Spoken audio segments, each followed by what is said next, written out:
अपने विभाग का नंबर उन्होंने व्हाट्सएप नंबर दिया है। यह संख्या बढ़कर 1,87,00,000 करोड़ से अधिक हो गई है और यही कारण है कि भूजल में आर्सेनिक, फ्लोराइड एवं आयरन प्रदूषण से प्रभावित क्षेत्रों के लिए सतही जल आधारित बहुग्रामीण जलापूर्ति योजना विभाग की प्राथमिकता में है। बिहार में किसी को भी पानी की दिक्कत नहीं होगी, चाहे कितनी भी गर्मी आ जाए। महिलाओं की जो भागीदारी है उसको हम लोग हमेशा बढ़ाने का काम करते हैं। इसको कैसे लोगों तक प्रचारित किया जाए, आम लोगों को इसकी जानकारी दिया जाए, इसके लिए भी हम लोग लगातार प्रयास कर रहे हैं।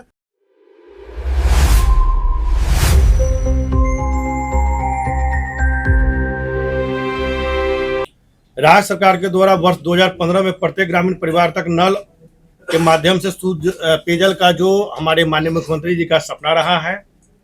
उसको लेकर लगातार 2016 से हर घर नल जल का जो योजना का कार्यान्वयन प्रारंभ हुआ। बिहार के लगभग 93% से अधिक परिवारों को आज गृह जल संचोधन के माध्यम से शुद्ध पेयजल उपलब्ध हो गया है। वहीं वर्ष 2016 में जहां मात्र 2,66,000 परिवारों को नल का जल पहुंचाया गया था, वहीं वर्ष आज 2026 में यह संख्या बढ़कर 1,87,00,000 करोड़ से अधिक हो गई है। हमने पहले भी मीडिया को साथियों कहा है कि जहां भी अगर योजनाओं में आज जो मान लीजिए हमारे सीजीआरसी पर जो कंप्लेन आ रहा है, उसमें बहुत सारी वैसे कंप्लेन आ रही है जो पंचायती राज विभाग के द्वारा पीएचडी को हस्तांतरित किया गया था। क्योंकि पहले जो पंचायती राज विभाग के द्वारा हस्तांतरित किया गया था उसमें हस्तांतरित के समय ही वो कमियां थी। गर्मी के मौसम में जल संकट का संभावित अगर कहीं भी कोई स्थिति है उसको हम लोग देख रहे हैं। राज्य में 475 वाटर टैंकर हम लोग के द्वारा उपलब्ध कराया गया है, 15 वाटर एटीएम है, 15 जल दूत उपलब्ध कराए गए हैं। आवश्यकता पड़ने पर जहां भी जल संकट क्षेत्रों में होता है, क्योंकि हमारे माननीय मुख्यमंत्री जी हर एक मंच से कहते आ रहे हैं कि बिहार में किसी को भी पानी की दिक्कत नहीं होगी, चाहे कितनी भी गर्मी आ जाए, कितने भी जल स्तर नीचे चले जाएं, लेकिन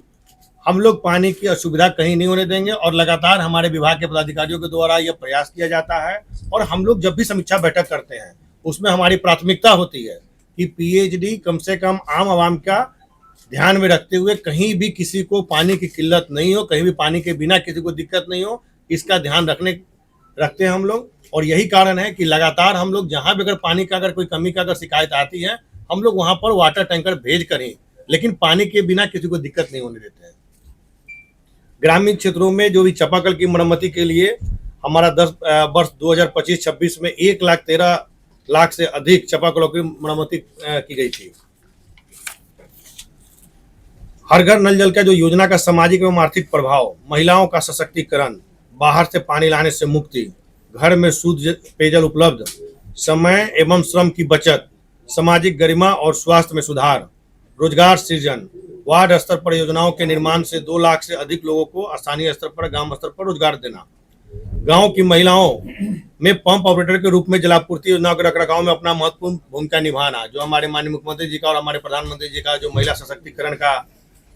जो है उसको पीएचडी भी बखूबी निभा रही है। और यही कारण है कि लगातार हम लोग महिलाओं की जो भागीदारी है उसको हम लोग हमेशा बढ़ाने का काम करते हैं। और हमारे यहाँ जितने भी 20 लाख से अधिक पंप ऑपरेटर और अनुरक्षक हमारे यहाँ कार्यरत हैं। आर्सेनिक, आयरन और फ्लोराइड के कुप्रभाव से मुक्ति, शिशु मृत्यु दर में कमी, महिलाओं और बच्चों के स्वास्थ्य में सुधार,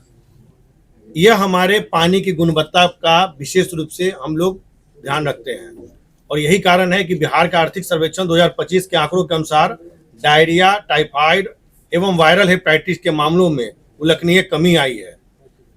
और वहीं महिला सशक्तिकरण, रोजगार सृजन और सामाजिक समरसता का आधार भी हमने बनाया है। सुरक्षित पेयजल उपलब्ध होने से जल जनित रोगों में कमी आई है। आर्सेनिक, फ्लोराइड एवं आयरन प्रभावित क्षेत्रों में स्वास्थ्य संबंधी समस्याओं में सुधार दर्ज किया गया है। महिलाओं की भागीदारी भी इस योजना में उल्लेखनीय रही है। बड़ी संख्या में महिला पंप ऑपरेटर, अनुरक्षक एवं वार्ड सदस्य योजना संचालन में सक्रिय भूमिका निभा रही हैं। विभागीय योजना के संचालन से ग्रामीण क्षेत्रों में रोजगार के नए अवसर सृजित किए गए हैं। आप देख रहे होंगे कि वर्ष 2019 से 26 के बीच में राज्य में भूजल स्तर में उल्लेखनीय सुधार किया गया है। अति गंभीर सबसे आज का महत्वपूर्ण विषय आप लोग को जानकारी देना है कि जहां वर्ष 2019 से 26 के बीच में राज्य का भूजल स्तर जो है उल्लेखनीय सुधार दर्ज किया गया है। अति गंभीर श्रेणी 50 फीट से नीचे जल स्तर वाले पंचायतों की संख्या जहां वर्ष 2019 में 138 थी, वह घटकर अब मात्र बिहार में 19 रह गई है, जो लगभग 66% की कमी दर्शाता है। गंभीर श्रेणी 40 से 50 फीट जल स्तर के पंचायतों की संख्या जहां वर्ष 2019 में 468 थी, वो घटकर अब 186 हो गई है। अभी हम लोगों ने क्या किया है कि इसको प्रचार प्रसार करने के लिए आम आवाम के पास गांव-गांव तक हम लोगों ने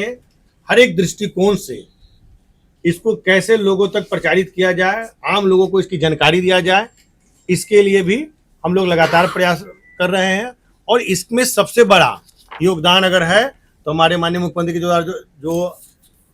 जल जीवन हरियाली का जो कार्यक्रम लगातार चलाया जा रहा है, इसका मुख्य कारण इसको बताया जा रहा है। जब ऐसी योजनाएं पूर्ण होकर चालू हो चुकी हैं, जबकि 2 निर्माणाधीन है, इसके अलावा 2 योजनाओं का सर्वेक्षण विभाग द्वारा किया जा चुका है जो प्रक्रिया में अभी है। वहीं पर सुपौल, कैमूर, पूर्णिया, मुजफ्फरपुर एवं भागलपुर सहित कई जिलों के लिए बहुग्रामीण योजनाओं का प्रस्ताव भारत सरकार के जल जीवन मिशन के अंतर्गत भेजा गया है। जल गुणवत्ता की दिशा में विभाग द्वारा किए जा रहे जो कार्य हैं, उसमें राज्य में एक NABL मान्यता प्राप्त राज्य स्तरीय रेफरल प्रयोगशाला, हमारे 38 जो जिला स्तरीय प्रयोगशाला है तथा 75 अनुमंडल स्तरीय प्रयोगशाला कार्यरत है। इन प्रयोगशाला के माध्यम से पेयजल को नियमित जांच की जा रही है। जल स्रोत की रासायनिक जांच वर्ष में 1 बार तथा जीवाणु संबंधी जांच वर्ष में 2 बार की जाती है। आप देख रहे हैं कि इसके पहले भी जब भी मीडिया के साथियों से हमने कहा था कि प्रत्येक जिला में और हमारे जो अनुमंडल स्तर पर प्रयोगशाला है, उससे हम लोग हमेशा जल का जांच करते हैं और उसमें जो भी कमियां पाई जाती है उस पर विभाग तुरंत, हमारे चूंकि जितने भी वरिष्ठ पदाधिकारी हैं, हर एक मंगलवार के या कभी बुधवार को या कभी सोमवार को, जैसा जब इन लोग का बैठक होती है, ये लोग क्या करते हैं कि पूरे प्रदेश भर में सारे लोगों से वीडियो कॉन्फ्रेंसिंग के जरिए एक एक चीज़ों का रिपोर्ट लेने का काम करते हैं। उसी में जहाँ पे भी हमारा ये पानी की गुणवत्ता में कमी आती है या कहीं भी अगर आर्सेनिक, फ्लोराइड और इसकी जब शिकायतें आती है, तुरंत ये लोग उस पर एक्शन लेते हैं और तुरंत उसको सही करके कैसे मतलब लोगों को शुद्ध पेयजल पहुँचाया जाए, इसके लिए हमारे पदाधिकारी लगातार निरंतर लगे रहते हैं। इसी में आर्सेनिक प्रभावित क्षेत्रों में प्रत्येक 2 माह पर, फ्लोराइड प्रभावित क्षेत्रों में प्रत्येक 2 माह पर तथा आयरन प्रभावित क्षेत्रों में प्रत्येक 4 माह पर विशेष परीक्षण किया जाता है, जो भी हमारे लैब हैं उनके द्वारा। विभाग द्वारा हर एक पंचायत स्तर पर multi parameter field test kit जो हमारा FTK एवं H2S वायल उपलब्ध कराए गए हैं। इससे क्या है कि आप देख रहे होंगे कि जो अभी हम लोग का गांधी मैदान में जो हम लोग का शिविर लगा था, उस शिविर में गांव से ग्रामीण जितने भी आए थे, एक एक लोगों को हमारे विभाग के पदाधिकारियों के द्वारा वहां पर एक एक चीज़ों की जानकारी दी गई कि कैसे आप अपने घर पर भी बैठ के आप उस पानी की जांच कर सकते हैं कि क्या आपको शुद्ध जल मिल रहा है या नहीं मिल रहा है। हमारे विभाग का जो पानी का सप्लाई किया जा रहा है उसमें आप लोगों को कहीं ऐसा तो नहीं कि आर्सेनिक या फ्लोराइड या कोई भी अगर आ रही है तो उसको देखने के लिए विभाग आपको अपना किट भी वहाँ पर उपलब्ध कराती है। और जहाँ भी हमारे स्टॉल लगते हैं, हमेशा हम लोग चाहते हैं कि आम ग्रामीण लोगों तक उनको जानकारी मिले और यही कारण है कि हम लोग किट वहाँ पर मुहैया कराते हैं। अब जैसे जन गुणवत्ता परीक्षण के संबंधी में जो अभी आंकड़े भारत सरकार के WQMS पोर्टल पर ऑनलाइन दर्ज किए जाते हैं, इससे लगातार केंद्रीय निगरानी एवं रिपोर्टिंग की जो हम लोग का मानक है, उसके हिसाब से अनुसंधान एवं रखरखाव के लिए विभाग का जो नीति है, उसमें ONM नियमित मरम्मती, मोटर पंप की खराबी, पाइपलाइन लीकेज, जल मीनार सफाई एवं जल गुणवत्ता जांच के लिए समय सीमा निर्धारित की गई है और शिकायत प्राप्त होने के त्वरित समाधान सुनिश्चित करने हेतु ग्राम पंचायत स्तर पर भी गठित किए गए हैं। और CGRC में पहले से हमारा already toll free number, website, WhatsApp और ईमेल के जरिए हम लोग नल जल की शिकायत मोबाइल एवं वेब पोर्टल से लेते थे। और सबसे बड़ी बात है, हमारे लिए खुशखबरी की बात यह है कि हमारे जो नए सचिव महोदय आए हैं, इन्होंने खुद का अपना मोबाइल नंबर आम लोगों के लिए इन्होंने जारी कर दिया है, जो कि आज तक ऐसा कोई काम नहीं करता है। लेकिन इनका है कि नहीं, अगर आम लोगों की शिकायत मेरे पास पहुंचती है तो मुझे मॉनिटरिंग करने में सुविधा होगी, इसलिए इन्होंने अपना व्हाट्सएप नंबर दे दिया है और उस व्हाट्सएप नंबर का इन्होंने बजाबते लोगों के बीच में प्रसारित भी कर दिया है। ऐसा पहली बार हुआ है कि कोई सचिव महोदय अपने लिए अपने विभाग का नंबर उन्होंने व्हाट्सएप नंबर दिया है, जिससे ये हो सके कि आम लोगों तक भी एक एक लोगों को इनकी जानकारी मिल सके और एक एक लोगों को इसकी सुविधा को मुहैया कराया जाए। तो जब से हमारे सचिव महोदय आए हैं लगातार वो लगे हुए हैं और उन्होंने अपना नंबर देकर कहीं ना कहीं बिहार के आम आवाम को होने वाली कठिनाइयों को इन्होंने सही करने का काम किया है। अगस्त 2025 से मई 2026 तक सीजीआरसी में 1,54,00,000 अधिक शिकायतें प्राप्त हुई थी, जिनमें से लगभग 1,46,000 शिकायतों का समाधान हमारे विभागीय लोगों के द्वारा किया गया है। आधुनिक तकनीकी एआई की सहायता से अनुश्रवण की तैयारी। अभी हम लोग क्या कर रहे हैं कि आईओटी जो अभी एआई के द्वारा हर एक विभाग में आप देख रहे होंगे या देश स्तर पे सभी जगह एआई का जो प्रचलन बढ़ गया है, एआई के माध्यम से लोग आज तकनीक को अपना डेवलप कर रहे हैं। उसमें पीएचडी भी आगे बढ़ के अपना आईओटी आधारित जो रियल टाइम मॉनिटरिंग प्रणाली जो है, जो पेयजल ऐप है, इससे क्या होगा कि वीडियो कॉन्फ्रेंस के माध्यम से साप्ताहिक समीक्षा भी की जा रही है और इससे एक एक चीज़ों की